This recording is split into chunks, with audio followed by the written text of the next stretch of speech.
नमस्कार, Aryan TV national में आपका स्वागत है और मैं हूं आपके साथ सुमन पाल। बुलेटिन की शुरुआत करेंगे बड़ी खबरों के साथ। मुख्यमंत्री योगी आदित्यनाथ ने माघ मेला 2026 के दौरे के दौरान प्रयागराज में गंगा नदी में पूजा अर्चना और अनुष्ठान किए। सीएम योगी शनिवार को माघ मेले में आने वाले स्नान पर्व की तैयारियों का जायजा लेने के लिए प्रयागराज पहुंचे और अपनी यात्रा के दौरान उन्होंने गंगा पूजन में ही हिस्सा लिया और माघ मेला क्षेत्र में सत्तू बाबा के पंडाल में ही आयोजित होने वाले अन्य धार्मिक कार्यक्रमों में भी शामिल हुए। साथ ही गंगा में पवित्र डुबकी लगाने और पूजा करने के बाद सीएम योगी सत्तू बाबा के ही शिविर में श्री जगत गुरु रामानंदाचार्य के ही प्रोडक्ट उत्सव समारोह में भी भाग लिया है और जहां पर उन्होंने काफी चीजें कही हैं, सुनते। याद करिए, कोई अचानक महान नहीं बन जाता है। महानता के लिए उस प्रकार के दिव्य गुणों को अपने अंदर आत्मसात करने की सामर्थ्य भी होनी चाहिए। उस प्रकार का दृढ़ संकल्प भी होना चाहिए। उस प्रकार की दिव्य दृष्टि भी होनी चाहिए। एक सामान्य मनुष्य की दृष्टि सीमित होती है, अपने लिए सोचता है, परिवार के लिए सोचता है, उसकी दुनिया परिवार तक सीमित रहती है।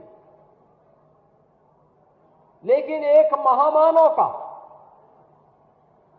ईश्वरीय गुणों से भरपूर किसी महामानव का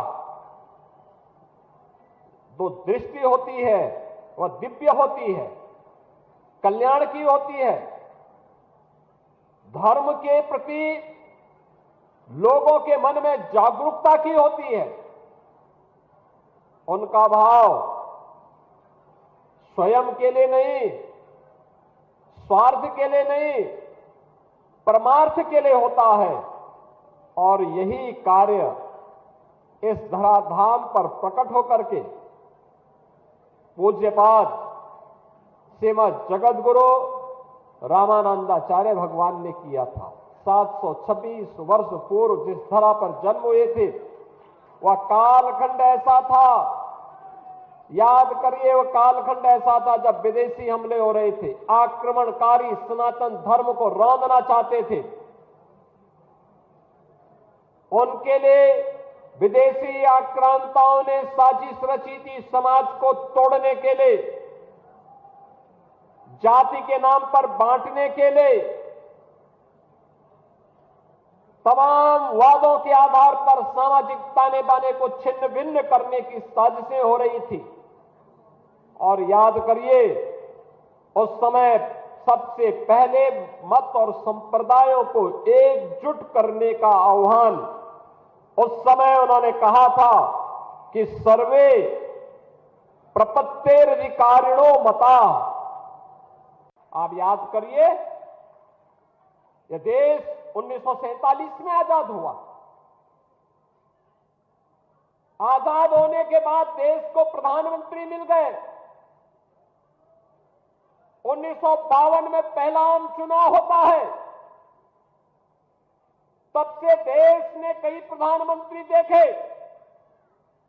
हर एक ने देश के बारे में सोचा होगा, देश के विकास के बारे में योगदान किया होगा, लेकिन भारत की मूल आत्मा को सम्मान मिलना चाहिए। अयोध्या में रामलला फिर से विराजमान होने चाहिए, यह भाव केवल मोदी जी ने ही उसको मूर्त रूप दे करके भारत की परंपरा को गौरवान्वित किया है। मोदी जी पहले प्रधानमंत्री हैं जो श्री राम जन्मभूमि में दर्शन करने के लिए गए, राम मंदिर के शिलान्यास में गए, रामलला के प्राण प्रतिष्ठा समारोह में भी गए और मंदिर निर्माण का कार्य पूर्ण होने के उपरांत जो शुभ मुहूर्त मिला था, सनातन धर्म की ध्वजा पताका को मंदिर पे आरोहण करने का, उस समारोह में भी प्रधानमंत्री स्वयं भागीदार बने और उन्होंने दिखा दिया दुनिया को इच्छा शक्ति होनी चाहिए कार्य करने की। जो लोग आज भी आपको बांट रहे हैं, बहनों और भाइयों, ये आपके हितैषी नहीं हो सकते, कभी नहीं हो सकते। कभी नहीं होंगे। ये वही लोग हैं जिनको सत्ता में रहने का अवसर प्राप्त हुआ था। जब सत्ता में थे तो स्वयं अपने परिवार के बारे में सोचते थे, उससे बाहर उनकी दृष्टि नहीं थी। आज तमाम प्रकार के नारे देंगे, स्लोगन देंगे, लेकिन ये वास्तविकता नहीं है। इनको जब भी मौका मिलेगा ये वही करेंगे जो उन्होंने पहले किया था। पहचान का संकट खड़ा करेंगे, अराजकता पैदा करेंगे, सनातन धर्म पर प्रहार करेंगे, दंगों की आड़ में फिर से हर एक व्यक्ति को झुलसाने का कार्य करेंगे। हमें इसे किसी भी स्थिति में इसकी पुनरावृत्ति नहीं होने देनी चाहिए, किसी भी स्थिति में नहीं होने देनी चाहिए। पिछले 5-6 दिनों में 1 करोड़ श्रद्धालु स्नान कर चुके हैं। ये है सनातन आस्था। इस सनातन आस्था को मजबूती प्रदान करने के लिए डबल इंजन की सरकार सदैव आपके साथ में है, आपके साथ खड़ी है। आप सबका दायित्व बनता है, हम सबका दायित्व बनता है ये बांटने वाले लोगों को, तोड़ने वाले लोगों को हम कभी पनपने न दें, पनपने न दें। ये कमजोर करने वाले लोगों को किसी भी स्थिति में हमें आगे नहीं बढ़ने देना है। अगर हम सब इस संकल्प के साथ आगे बढ़ेंगे तो आने वाला समय सनातन धर्म का ही है। दुनिया के अंदर सनातन का झंडा जैसे श्री राम जन्मभूमि पर पूरी भव्यता और दिव्यता के साथ फहराया जा रहा है, ऐसे ही पूरी दुनिया के अंदर सनातन का झंडा अपने आप गूंजता हुआ दिखाई देगा। तब कोई बांग्लादेश में किसी निर्दयी हिंदू को, कमजोर और दलित हिंदू को काटने का दुस्साहस नहीं कर पाएगा। यही प्रयागराज आज फिर इसकी उद्घोष कर रहा है कि जाति के नाम पर, मत और संप्रदाय के आधार पर विभाजन हमारे लिए उसी प्रकार से सर्वनाश का कारण बन जाएगा जैसे बांग्लादेश के अंदर हम देख रहे हैं। बांग्लादेश के अंदर आप देख रहे होंगे, ये जो बांग्लादेश के अंदर हो रहा है, कोई बोल नहीं रहा है।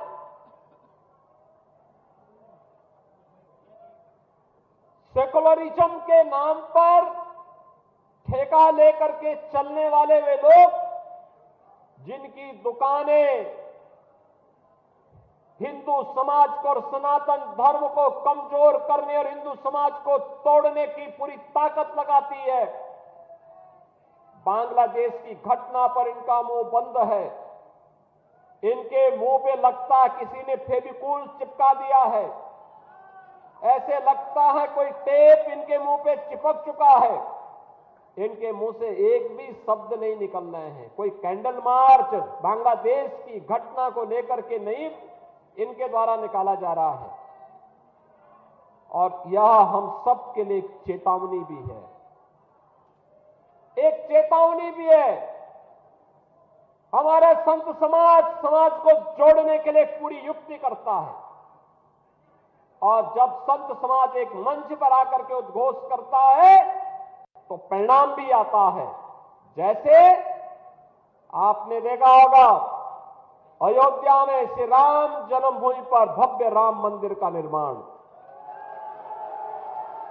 अयोध्या में श्री राम जन्मभूमि पर भव्य राम मंदिर का निर्माण, ये पूज्य संतों की उसी साधना और उसी एकता का परिणाम है जिसे मूर्त रूप दिया है देश के यशस्वी प्रधानमंत्री श्री नरेंद्र मोदी जी ने।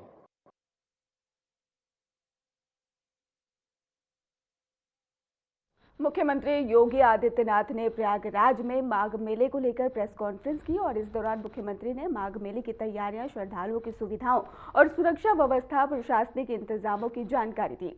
सीएम योगी आदित्यनाथ ने कहा है कि माघ मेला आस्था और व्यवस्था दोनों की कसौटी है और उन्होंने साफ सफाई, यातायात, स्वास्थ्य सेवाओं और सुरक्षा व्यवस्था को सर्वोच्च प्राथमिकता देने के निर्देश दिए। और इसके साथ ही प्रेस कॉन्फ्रेंस के दौरान मुख्यमंत्री ने बताया कि मेला क्षेत्र में ही निगरानी के लिए आधुनिक तकनीक का भी इस्तेमाल किया जा रहा है। साथ ही प्रशासनिक को भी निर्देश प्रशासन को दिया गया है और किसी भी आपात स्थिति में ही निपटने के लिए पूरी तैयारियां भी लगातार जारी है। लगातार यह 15 फरवरी तक यह आयोजन चलेगा। जो अपेक्षा थी पौष पूर्णिमा को कि 10 से 15 लाख श्रद्धालु इस अवसर पर आएंगे, लेकिन पौष पूर्णिमा के स्नान के अवसर पर आपने देखा होगा 31 लाख से अधिक श्रद्धालु मां गंगा, मां यमुना और मां सरस्वती की इस पावन त्रिवेणी में आकर के भगवान बेणी माधव की कृपा से, बड़े हनुमान जी की कृपा से, भगवान अक्षय वट की असीम सानिध्य में उन्होंने सकुशल स्नान किया और यहाँ से आशीर्वाद लेकर के प्रस्थान किए और कल्पवासी 1 महीने के कल्पवास के लिए यहाँ पे वर्तमान में अपनी साधना में तल्लीन है। आज मुझे यहाँ पर भगवान रामानंद जी के 726वीं पावन जयंती के कार्यक्रम में भाग लेने का अवसर प्राप्त हुआ है। ये प्रयागराज का सौभाग्य है कि अनेक पूज्य ऋषि मुनियों के पावन धरा है। द्वादश माधव के साथ ही त्रिवेणी के पावन धरा के साथ ही यहाँ पे महर्षि भारद्वाज, महर्षि याज्ञवल्क्य और अन्य तमाम पूज्य महर्षियों का, सिद्धों का, संतों का सानिध्य इस पावन धरा को प्राप्त हुआ है। 726 वर्ष पूर्व इसी पावन धरा पर जगतगुरु रामानंदाचार्य जी का भी जन्म हुआ था। आज का दारागंज उनके जन्मस्थली के रूप में ही विख्यात है। आज उनके इस पावन जन्मोत्सव कार्यक्रम के साथ ही माघ मेले की तैयारी भी हम लोगों ने प्रारंभ की है, इसकी समीक्षा की है। यहाँ पे खास तौर पर 14-15 जनवरी को मकर संक्रांति के अवसर पर यह भी एक मकर संक्रांति का स्नान होगा। फिर 18 जनवरी मौनी अमावस्या का मुख्य स्नान होगा।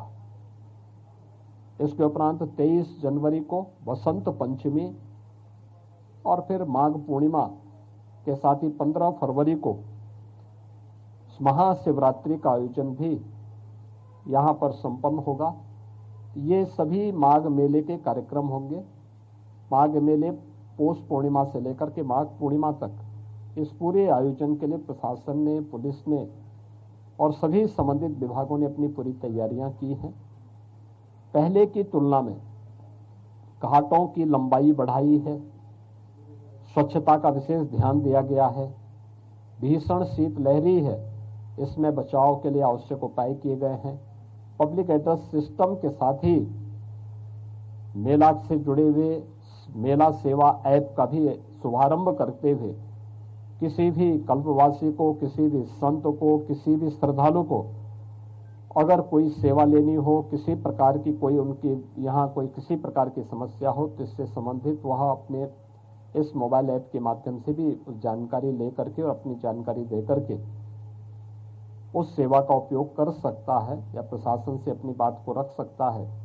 इन सभी मुद्दों को लेकर के भी यहाँ पे बेहतर उसका उपयोग किया जा रहा है और मुझे पूरा विश्वास है कि आपसी समन्वय से, तत्परता के साथ, जैसे प्रशासन ने पौष पूर्णिमा के स्नान को पूरी भव्यता के साथ, संवाद के साथ, सबके सहयोग सीतापुर जनपद मुख्यालय में प्रभारी मंत्री मयंकेश्वर शरण सिंह की अध्यक्षता में एक अहम समीक्षा बैठक आयोजित की गई और बैठक में कारागार मंत्री सुरेश राही विशेष रूप से मौजूद रहे।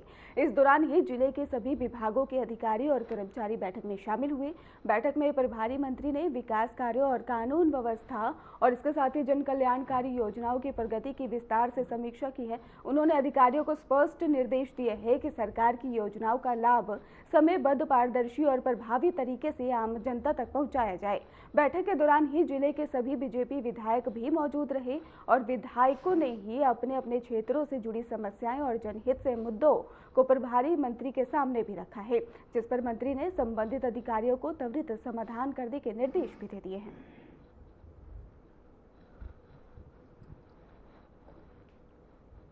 उत्तर प्रदेश के उप मुख्यमंत्री केशव प्रसाद मौर्य बरेली पहुंचे और सर्किट हाउस में आयोजित प्रेस कॉन्फ्रेंस के दौरान ही उन्होंने जहां पर दिवंगत विधायक को श्रद्धांजलि दी है और वहीं पर विपक्ष पर भी जमकर निशाना साधते हुए सरकार की नई योजनाओं का खाका भी पेश किया है। डिप्टी सीएम केशव प्रसाद मौर्य ने सबसे पहले फरीदपुर से विधायक रहे प्रोफेसर श्याम बिहारी लाल के निधन पर शोक व्यक्त किया और उन्होंने बरेली ने ही एक कर्मठ और जनसेवी नेता को खोया, ऐसा कहा और मैं उनके परिवार से मिलकर श्रद्धांजलि अर्पित करने आया हूं। इस दुख की घड़ी में पूरा बरेली उनके साथ खड़ा है। प्रेस कॉन्फ्रेंस में डिप्टी सीएम ने कांग्रेस शासनकाल पर तीखा हमला बोला। उन्होंने कहा कि मनरेगा को कांग्रेस ने ही भ्रष्टाचार का अड्डा बना दिया था।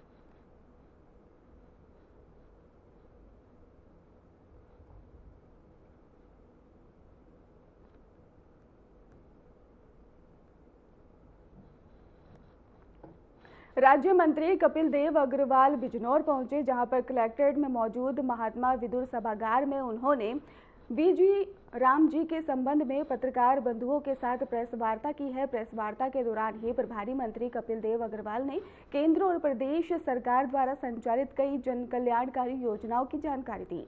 उन्होंने विकसित भारत और आत्मनिर्भर भारत की अवधारणा पर विस्तार से प्रकाश डालते हुए कहा कि सरकार का लक्ष्य हर वर्ग तक योजनाओं का लाभ पहुंचाना है और इस अवसर पर ही बीजेपी जिला अध्यक्ष भूपेंद्र सिंह, जिलाधिकारी जसजीत कौर और इसके साथ ही पुलिस अधीक्षक अभिषेक, मुख्य विकास अधिकारी रणविजय सिंह और डीसी मनरेगा और इसके साथ ही आरबी यादव, डिप्टी कलेक्टर और जिला सूचना अधिकारी हर्ष चावला, उप जिलाधिकारी सदर रितु चौधरी सहित अन्य जनप्रतिनिधि और अधिकारी मौजूद रहे।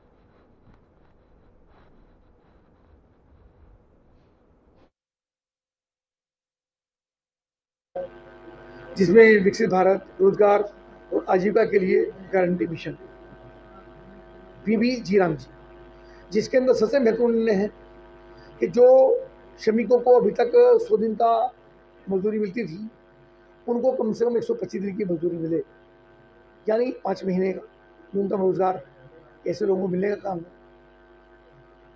एक महत्वपूर्ण बात ये भी है कि उनको जो की उनका वेतन है, उनका जो पारिश्रमिक है, वो अधिकतम 1 सप्ताह के अंदर उसका भुगतान हो जाए, उसकी गारंटी। अगर किसी कारण से नहीं होता है तो ब्याज उसका ब्याज का भुगतान करने का गारंटी दी गई है कि ब्याज पे उसका ब्याज होगा उनके प्रतिदिन का, उसको मिलेगा, ताकि प्रेशर सरकार के ऊपर रहे, विभाग के ऊपर रहे कि 1 सप्ताह के अंदर उनका भुगतान कर दिया गया। और एक बहुत महत्वपूर्ण निर्णय इसके अंदर ये हुआ कि अभी तक तालाबों पर काम होता था,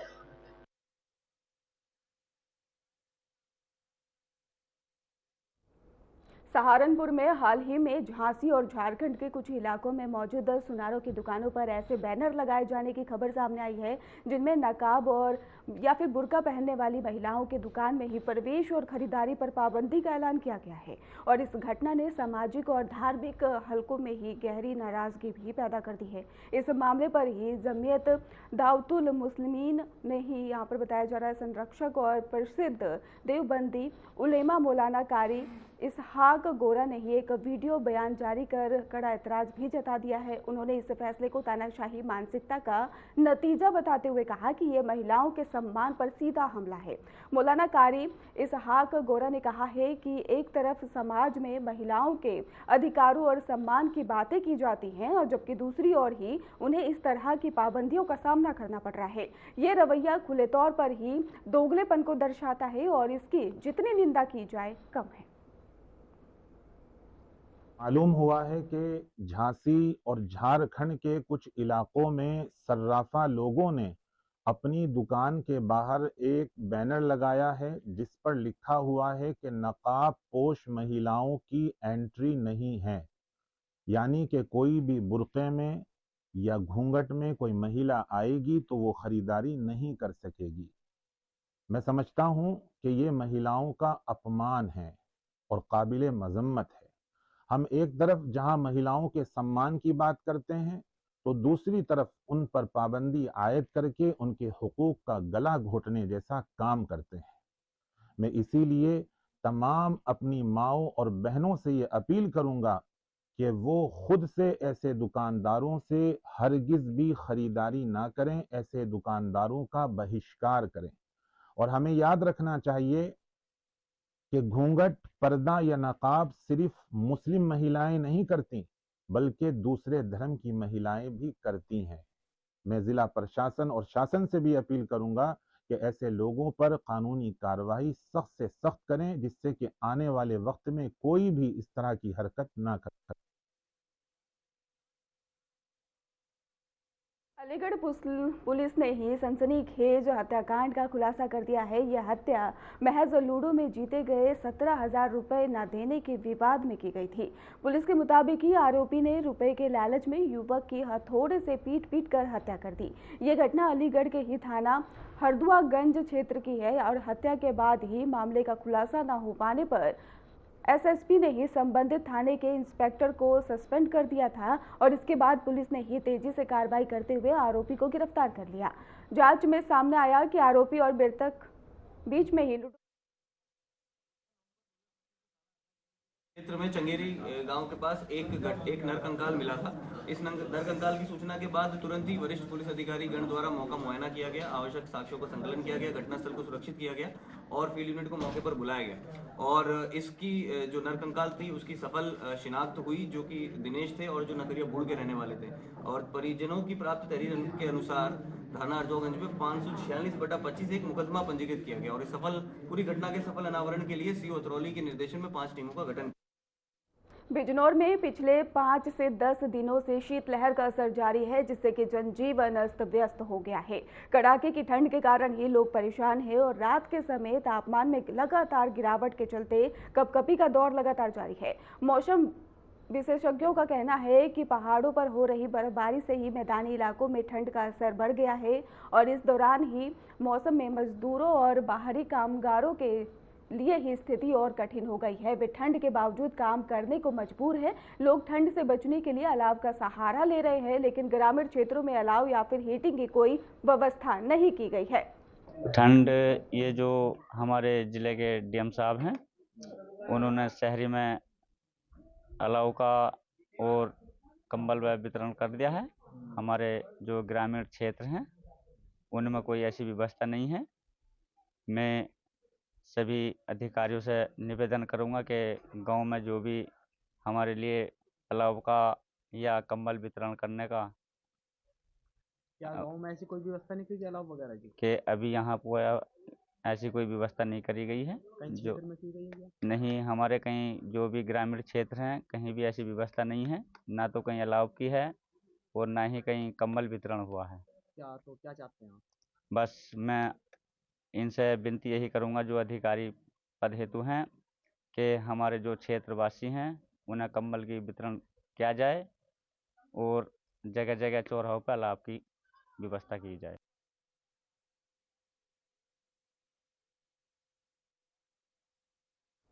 फिलहाल खास बुलेटिन में बस इतना ही। आगे की खबरों के लिए आप देखते रहिए RNTV नेशनल।